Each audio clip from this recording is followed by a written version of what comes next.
Hey everyone, welcome back to the channel.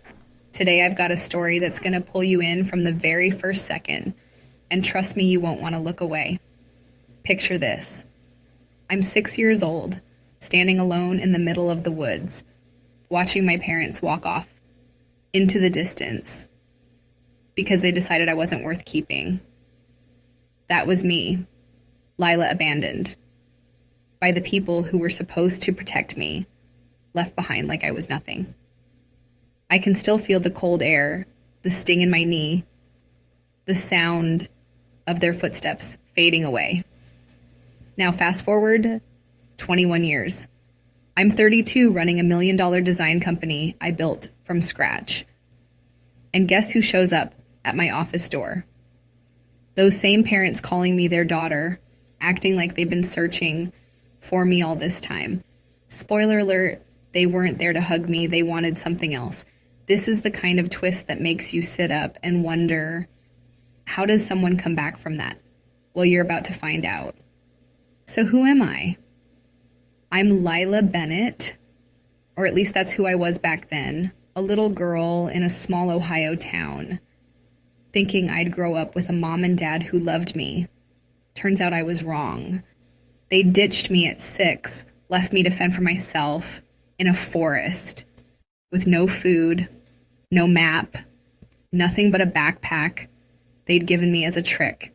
It's the kind of betrayal that could have broken me. And for a while, it almost did. But here's the thing, I didn't just survive. I built something bigger than they could have ever imagined. By 32, I'd turned that pain into a business, a life, a purpose. And when they walked back in, trying to claim me like some long-lost prize, I was ready to show them what 21 years of strength looks like. This story's got everything you could want. A gut punch of a beginning that'll make you mad a middle, that'll have you rooting for me, and an ending that's so satisfying you might just cheer out loud. We're talking abandonment so cold it'll chill you. A new family that picked me up when I had nothing, and a showdown with the people who started it all that proves sometimes the best revenge is living better than they ever could. You'll see me go from a scared kid lost in the woods to a woman who runs her own empire and faces down her past without blinking. It's not just about me getting over it. It's about showing what happens when you refuse to let someone else write your story. Let me ask you this. Ever had someone you trusted turn their back on you, leave you feeling like you didn't matter? Maybe it was family. Maybe it was someone else who made you question your worth. If that's you, I've been there. That moment in the woods when my parents walked away, it stuck with me, but it didn't define me. That's why I'm sharing this today for anyone who's ever been left behind, wondering if they're enough. Spoiler, you are. And this story's proof. We're going to walk through it all step by step, starting with those early days in Ohio when I didn't see the storm coming. Then that awful day, they left me behind. From there, it's about the people who saved me the dreams I chased and the moment my past came knocking after I'd made it big. So settle in, grab a drink, because this is a full 40-minute dive into a life that went from lost to found in ways I never expected. If you've ever wondered how to turn the worst thing that's happened to you into the best thing you've ever done, this one's for you. Before we jump in, hit that like button if you're ready for a wild ride. Subscribe if you're new here, tap the bell so you don't miss more stories like this. We're starting with the part where I was just a kid in a house that didn't feel like home anymore, not knowing what was about to hit me. Let's go. All right, let's rewind the clock and take you back to where it all began, those early days in Grayson, Ohio, when I was just a kid, trying to find my place in a family that didn't seem to want me there. I'm Lila, and when this story starts, I'm 6 years old, living in a little single-story house on the edge of town. It wasn't much chipped paint on the walls, a creaky porch that groaned every time you stepped on it, but it was home. At least I thought it was. My dad, Henry, ran a small auto repair shop downtown. My mom, Marjorie, stayed home keeping things together, or trying to. Then there was my little brother, Ethan, 4 years old, with big, curious eyes and a laugh that could light up a room. Me. I was the quiet one sitting on our worn-out couch, sketching little houses and trees with a set of crayons, so used. Up half of them were stubs. Life back then wasn't all bad, not at first. I'd wake up to the smell of coffee drifting from the kitchen, hear Henry whistling some old tune while he got ready for work. Marjorie would be at the stove flipping pancakes or scrambling eggs, calling out to me, "Lila, get in here and eat before it's cold." I'd shuffle in, wearing hand-me-down dresses that never quite fit right, my brown hair pulled into messy pigtails. We'd sit around this scratched-up table, the four of us, and for a little while it felt like we were a team. I'd draw pictures after breakfast, show them to Henry when he got home. Sometimes he'd nod, say, "Nice job, kid," ruffle my hair. Marjorie might glance over, give me a quick good girl, before turning back to whatever she was doing. Those moments, they weren't big, but they were mine, and I held on to them tight. Then Ethan came along, and things started shifting. He was born when I was 2, and by the time I was 6, it was clear where the spotlight landed. Ethan got new clothes, bright red sneakers that squeaked when he ran around in the living room. His birthdays were these big, loud affairs, balloons, cake neighbors piling in to celebrate.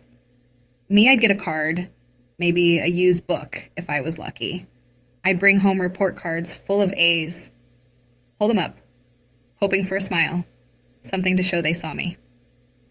Henry would grunt good work. Marjorie might say, "That's nice. Lila, now go set the table." It wasn't mean, not outright. Just this quiet way of pushing me to the side. I started doing more around the house. To washing dishes, picking up Ethan's toys, scrubbing floors while he played. Marjorie would snap, "Lila, you're 6. You're old enough to help out. Ethan's too little. He needs me more." I'd nod, keep my mouth shut, because arguing never changed anything. I didn't get it back then, not really. I'd go to my friend Sarah's house, see her mom, hug her, and her brother the same way, laugh with them both over dinner. At our place, it was different. Ethan would run to Henry when he got home from the shop, yelling, "Daddy, Daddy." And Henry would scoop him up, spin him around, grinning like the sun just came out. "Here's my little man," he'd say, pulling some toy car from his pocket. Something shiny he'd saved just for Ethan. I'd watch from the doorway, my hands still wet from dishwater, wondering if I'd ever gotten a spin like that. I couldn't remember. Maybe I did before Ethan, but those memories were fuzzy, lost in the noise of him taking center stage. Things got tighter, too, money-wise. Henry's shop wasn't doing great. The recession hit Grayson hard. Folks weren't fixing cars, they were selling them off.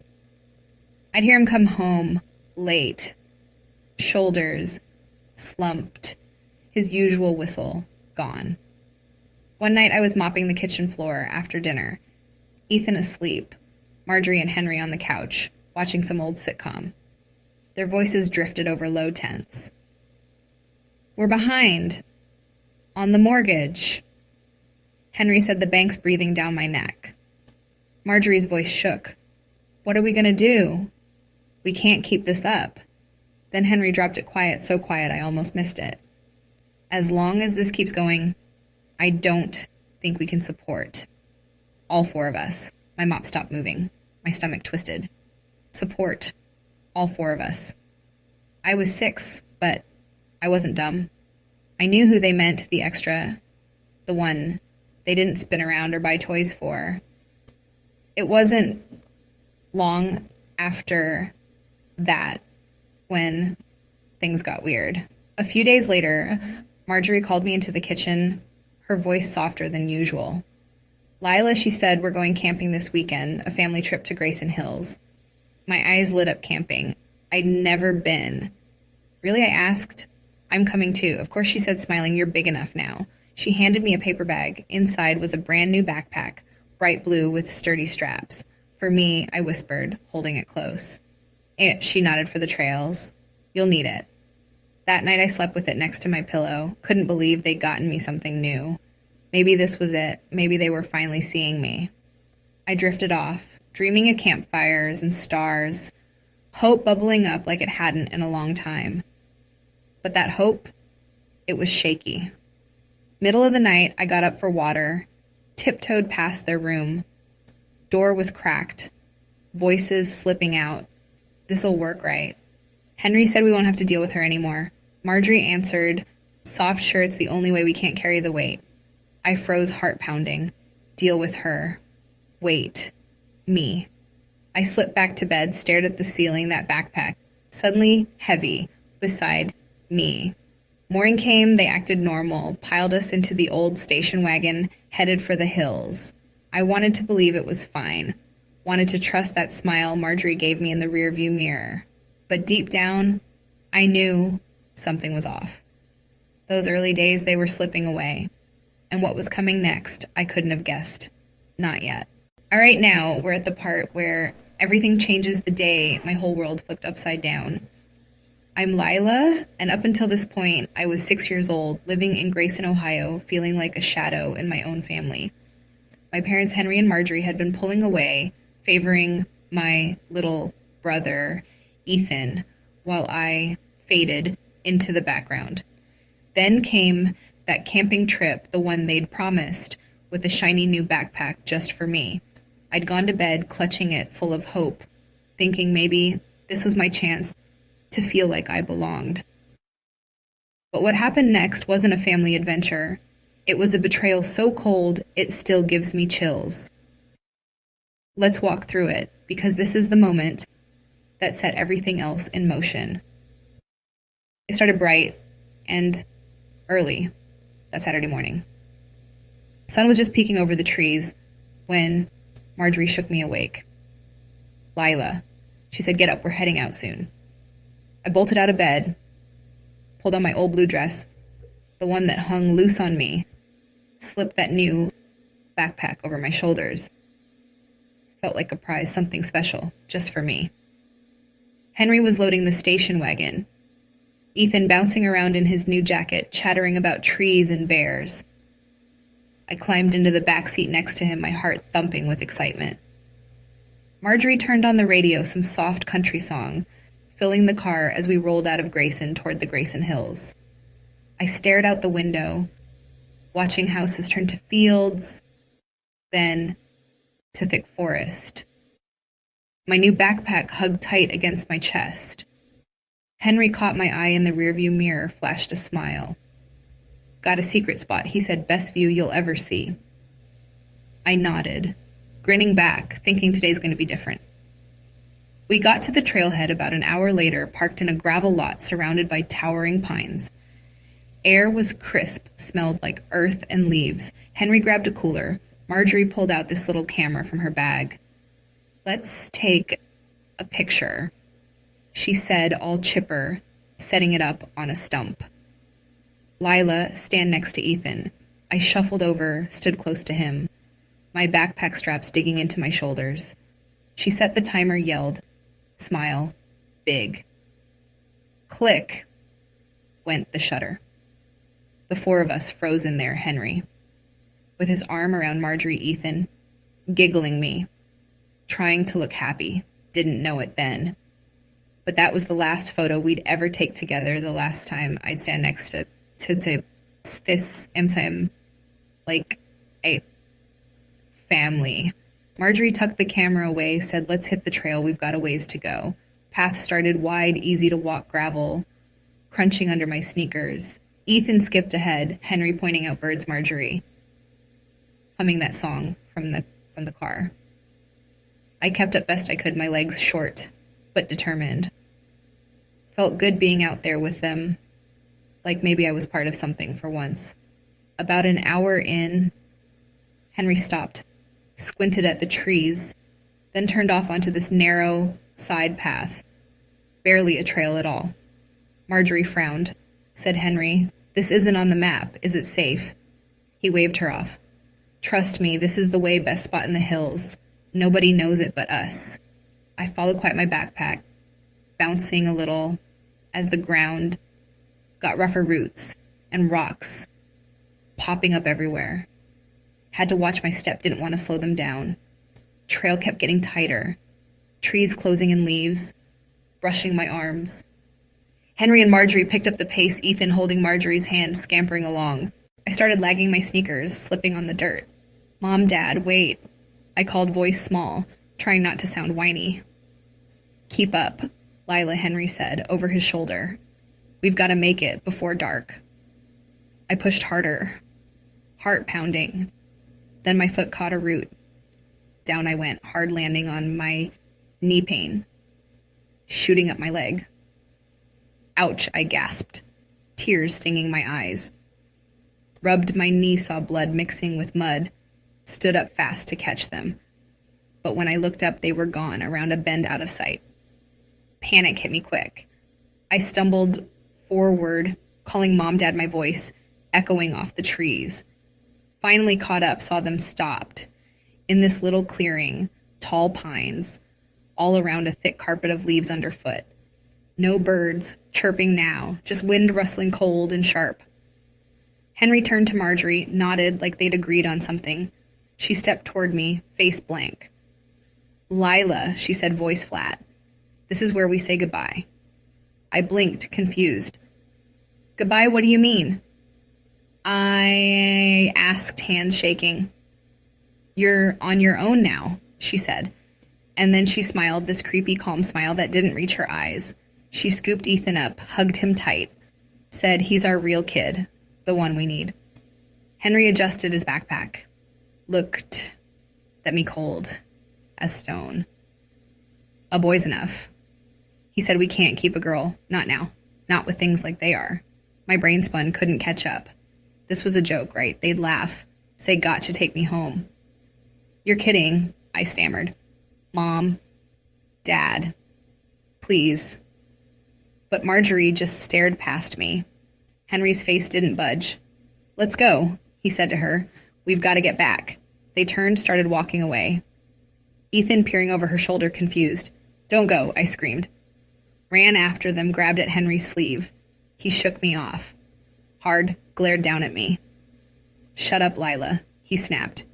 "You're staying here, that's it." I kept begging, tears streaming down my face. "I'll be good. I'll do anything, don't leave me." Marjorie looked back one last time, that same faint smile. "Goodbye, Lila," she said, soft like it was nothing. Henry stopped, turned to me, eyes dark. "Don't follow us," he growled low. "If you do, I'll drag you deeper where no one will find you." I froze. Couldn't move. Couldn't breathe. That look. It wasn't my dad anymore. It was someone I didn't know. They walked off Ethan's little head, bobbing over Marjorie's shoulder, disappearing into the trees. I stood there. Knee, bleeding, voice. Gone, swallowed by the wind and rustling leaves. 6 years old, alone in the middle of nowhere. My family gone. Hours passed, maybe, I don't know. Sun started dipping shadows, stretching long and black.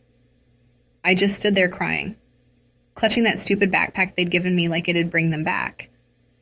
Then voices faint, but real, cutting through the quiet. "Hey kid, you okay?" A man's voice, then a woman's. "Oh my gosh, she's hurt." A couple hiking gear on.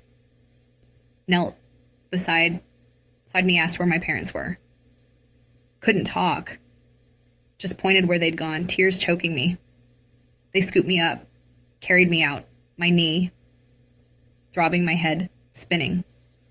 Next thing I knew, lights, bright white walls, a nurse leaning over me.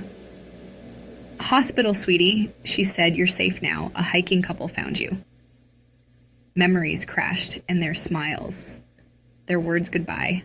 Lila. I curled up, sobbed Mom, Dad, knowing they weren't coming back. So here we are, the part where the story shifts from dark to something brighter, even if it took a while to get there. I'm Lila, and I'd just been left in the woods at 6 years old by my parents, Henry and Marjorie, abandoned. Like I didn't matter. That day in Grayson Hills, my knee, bleeding, my voice gone, I thought it was over. A hiking couple found me, carried me out of that forest. But the real rescue, the one that changed everything, came after. This is where I found a new start, a new family. And the first steps toward something I could call my own. Let's dive in, because this is where Lila Bennett starts to fade and Lila Carter begins. After those hikers got me out, I woke up in a hospital bed, white walls all around the soft voice, cutting through the fog. Sweetie, you're okay now, a nurse said, smoothing my hair back. My throat was dry, I couldn't talk at first. Just stared at her, my mind replaying everything. The trail, the clearing, Marjorie's goodbye, Henry's threat. Tears came fast. Mom, Dad, I whispered, like saying it would bring them back. The nurse's face got tight. She said police are looking for them, but that spot was so remote. How'd you end up there? I froze. Tell her they left me. Would she believe it could a 6-year-old explain that her parents didn't want her? I got lost, I mumbled, looking away. She didn't push, just nodded. Wrote something down. Guess it was easier that way for everyone.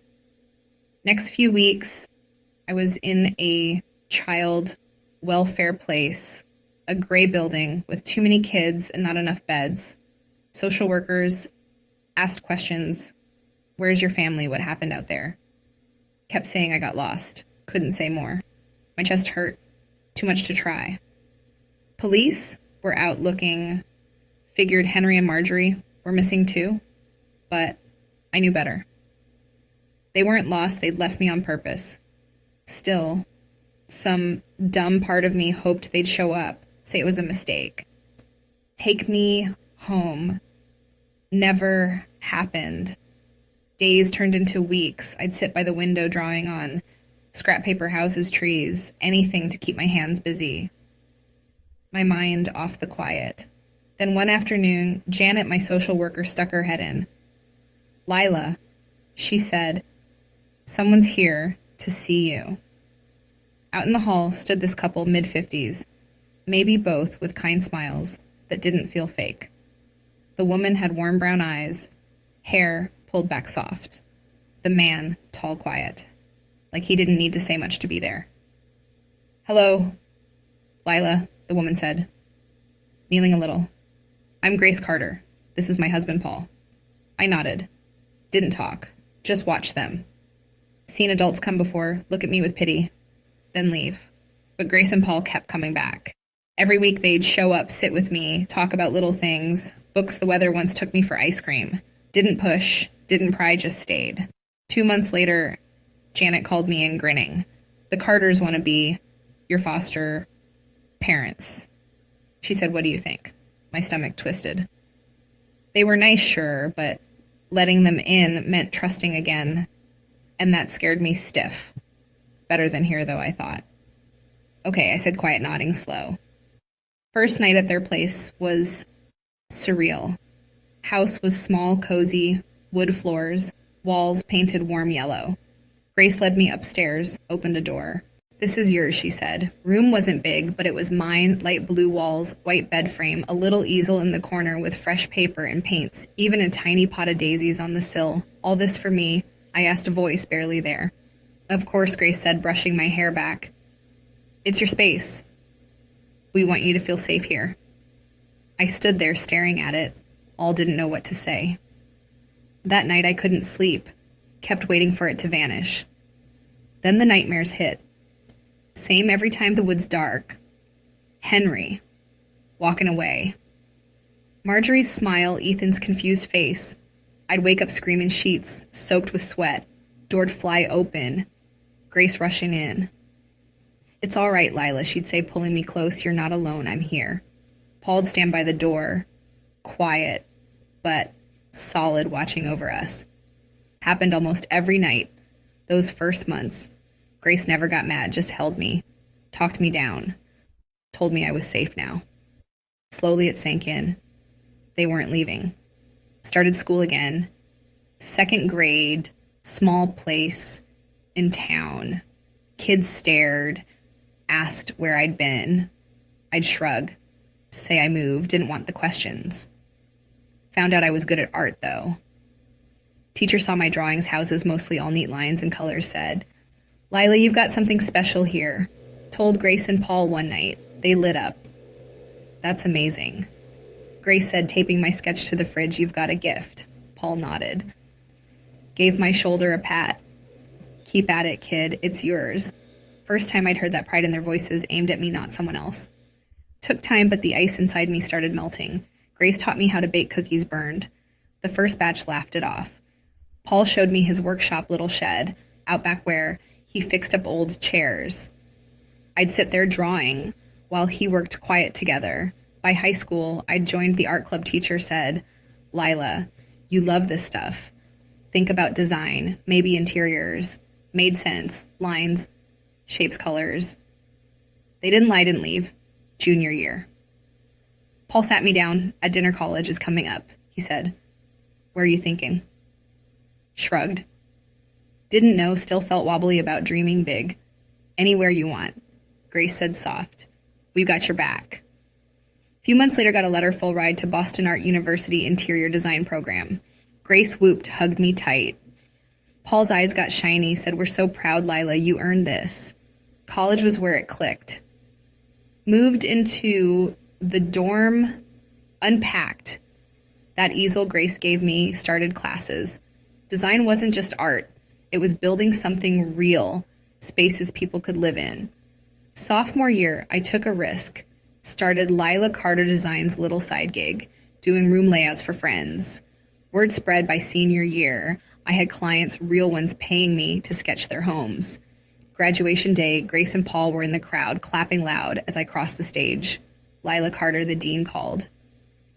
Looked out, saw them, beaming. Felt like I'd made it.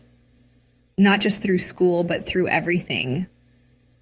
That new start with them, it wasn't just a roof, it was a foundation, and I was building on it fast.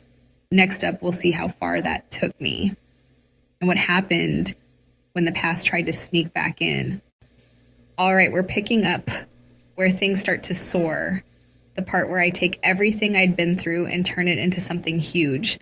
I'm Lila, and by now I'd gone from a 6-year-old left in the woods by my parents, Henry and Marjorie, to a kid finding her footing with Grace and Paul Carter, my real family. They'd given me a home, a chance pushed me to chase what I was good at. College at Boston Art University set me on the path. And after graduation, I didn't stop. This is where Lila Carter Designs comes in, where I rise above the past and build an empire all my own. But just when I thought I'd left the shadows behind, they came knocking again. Let's get into it. Graduation was this big, bright line in the sand. Walked across that stage, diploma in hand, Grace and Paul, cheering loud from the crowd. I was 22, full of ideas, ready to make something real.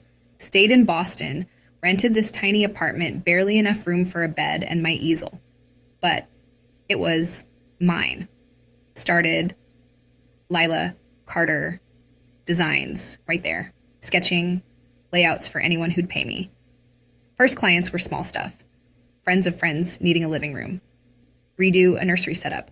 I'd sit up late nights, coffee cold, beside me, turning their spaces into something beautiful. Word got around fast. By the end of that first year, I had a website, a logo, even hired a freelancer to help with the overflow. Grace called me every week, "How's my artist doing?" She'd say, "Proud as anything." Paul would get on, tell me, "Keep pushing, kid. You're unstoppable." Took off from there quicker than I dreamed. Moved into a real office at 25. Small spot downtown. Glass door with my name on it. Lila Carter. Designs, in bold letters, felt like a promise I'd kept to myself. Hired a team, 5 people, at first. Artists, builders, folks who got my vision. We didn't just decorate, we built homes, made them feel alive. Clients started rolling in, bigger ones, doctors, lawyers, a couple local businesses, wanting lobbies that popped. I'd walk into meetings, sharp blazer on sketches, in hand-talking lines and light like it was second nature. By 28, my team was 20 strong. We'd done over 100 projects. Got a write-up in Architectural Digest, this little feature, calling me a fresh voice in design. Grace framed it, hung it in their living room. Paul said, "Told you, kid, you're a star." Hit 32, and it was a whole new level. Office moved to a sleek high-rise in Boston's Art District, big windows, looking out over the city. Lila Carter Designs had 60 employees' contracts, piling up annual revenue pushing 7 figures. I'd walk through this, hear the buzz of my team sketching, pitching, building, and think, this is it. This is what I made. Got invited to speak at design expos, quoted in magazines. Folks saying my style was bold, practical, a little bit magic. Grace and Paul came to visit, saw the place. Grace hugged me tight, said, "Lila, you've built an empire." Paul nodded quiet like always, but his eyes said everything. They'd seen me at my lowest now. Here I was, standing tall proof. I wasn't that kid in the woods anymore. Wasn't all smooth, though not inside. On the outside, I was Lila Carter, confident, creative, calling the shots. But deep down, that 6-year-old still lingered. Nightmares didn't come as much, but the fear did. Kept people at arm's length, dated here and there, nothing stuck. Someone would get close. I'd pull back, waiting for the moment they'd walk away like Henry and Marjorie did. Grace noticed once over the phone, "You sound tired, honey." She said, "Everything okay?" Fine. I'd say just busy. Truth was, I didn't know how to let anyone in, not all the way. Success was my shield. Kept me safe. Kept me moving. Thought I'd outrun the past. Left it buried in Grayson Hills, with that bloody knee and that stupid backpack. Then it came crashing back. Was a regular Tuesday, 32 years old, sitting in my office, sketching a new client pitch. Place was humming, team prepping for a big meeting, champagne on ice, because we'd just landed a deal with this fancy hotel chain. My assistant Tara popped in, tapped my shoulder. "Lila," she said, "when you're back, there's a call from reception." Frowned a little. "Something up?" I asked. She hesitated. "They've got visitors, no appointment, say they're your parents." My pen stopped moving, heart dropped like a stone. "Parents?" I said, voice flat. Grace and Paul were my parents. They'd call ahead, not show up like this. Blood rushed to my ears, hand shook just a bit, spilled coffee on my desk. Parents. Had to be a mistake, right? Told Tara I'd handle it. Walked to reception, my mind racing. "Stay cool, Lila." I thought maybe it's some mix-up, some weird coincidence. Got there, saw Tara behind the desk, looking sorry, pointing to the waiting area. And there they were. 2 old people, sitting stiff on the leather couch. Man, thin hair, gray gone patchy, back hunched like life had worn him down. Woman, small wrinkles, deep clothes, cheap but neat. Took one look and knew. Henry Bennett, Marjorie Bennett. 21 years since I'd seen them, 26 years since I'd been born. And there they were, staring at me like ghosts I'd tried to forget. Lila, Marjorie said, voice shaky. "You've grown so much." Stood there frozen. Couldn't breathe. Couldn't think. Employees glanced over curious reception. Gone quiet. "She's our pride," Marjorie said to Tara, smiling weak. "Our only daughter. We've been looking for her all this time." Henry nodded, eyes tired. something flickering in them. Regret. Maybe hope. Finally. Found you, he said.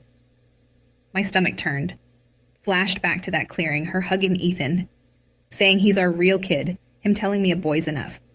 Now here they were calling me daughter, like it meant something.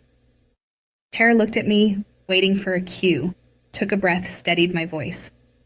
These aren't my parents, I said, calm as I could please see them out. Marjorie stepped forward. Lila, please. Henry's voice cracked. We just want to talk. Didn't move, didn't flinch. Call security, I said to Tara, then looked at them. Don't come back. Guards came quick, escorted them out. Marjorie's eyes wet. Henry shuffling slow. Watched them go, my empire solid around me, but inside everything shaking. Past wasn't done with me yet. All right, we're at the showdown now. The moment where the past I'd buried comes storming back into my life. I'm Lila, 32 years old, running Lila Carter, designs $1 million business I'd built from nothing after being abandoned in the woods at 6 by Henry and Marjorie Bennett, my biological parents. Grace and Paul Carter raised me, gave me everything I needed to rise above that day in Grayson Hills. Thought I'd left it all behind until Henry and Marjorie showed up at my Boston office, calling me their daughter like 21 years hadn't passed. This is where I face them head on, find out why they're here, and put it to rest for good. Let's get into it. That Tuesday started big. We just locked down a hotel chain. Deal. My team buzzing with champagne ready to toast. Then Tara, my assistant, dropped the bomb about visitors claiming to be my parents. Walked out, saw Henry and Marjorie sitting there, old, worn out, looking at me like I owed them something. Told security to get them out, kept my voice steady, but inside I was a mess. Lila Marjorie had said, voice all shaky, "We've been looking for you." Pried my foot. Watched them leave, her eyes wet, his steps slow. Thought that'd be the end of it. Should have known better. Next day, Tara brought me an envelope dropped off at reception. Nothing dangerous. She said just a letter. Opened it. Hands steady, but heart racing. Dear Lila, it read, "We're sorry for yesterday. We didn't mean to shock you, but we had to see you, to see how amazing you've become. Please let us talk, explain ourselves. We're at a hotel. Here's the number. With love, Mom." Crumpled it. Tossed it in the trash. Love, right? More letters came next few days. Same stuff. We miss you. We're proud. Give us a chance. Phone rang once. Hotel number. I didn't pick up. Why won't they stop? I thought. Staring out my office window, city, sprawling below. 2 weeks in, got another one different this time.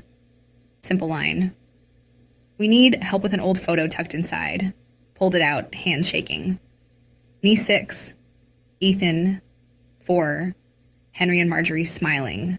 That last shot before they left me in the woods. Stared at it. My little face, hopeful. Their grins, fake. Now I knew. Called my lawyer that day. Said, look into a restraining order. I'm done with this. But my head wouldn't quit spinning. Needed answers. Not for them, for me. Set up a meeting 3 days later. Fancy hotel conference room in Chicago. My lawyer by my side.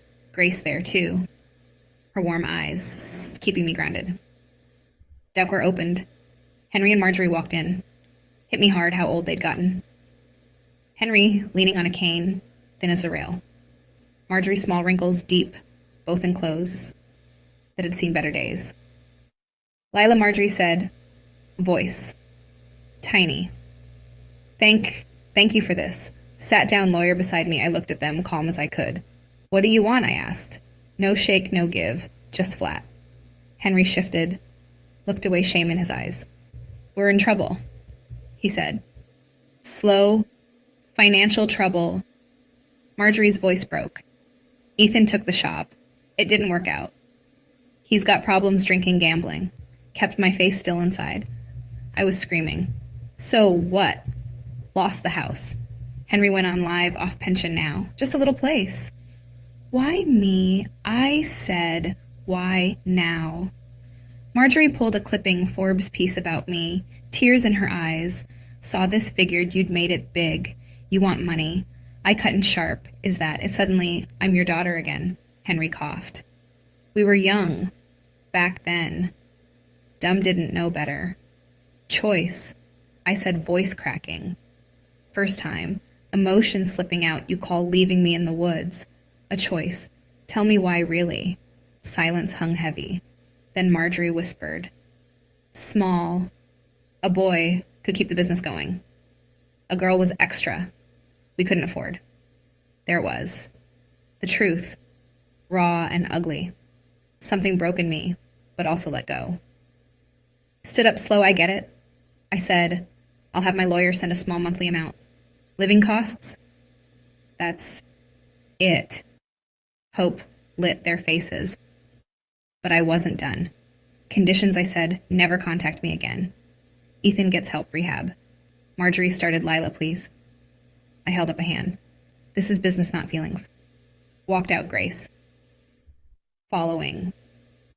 Marjorie came. Close. Said, I don't expect forgiveness. Just know we regret it. Looked at her cold. You smiled that day. I said, left her standing there. So, here we are, the end of this journey, and what a ride it's been. I'm Lila, 32 years old, standing tall after being left in the woods at 6 by Henry and Marjorie Bennett, my biological parents.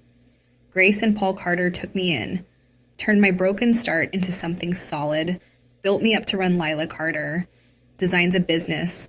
That's my pride. 21 years later, Henry and Marjorie came back, wanting a piece of what I'd made, but I shut that door, kept my peace. Now it's time to look back, tie this up and share what it all means, because this isn't just my story. It's for anyone who's ever had to find their own way.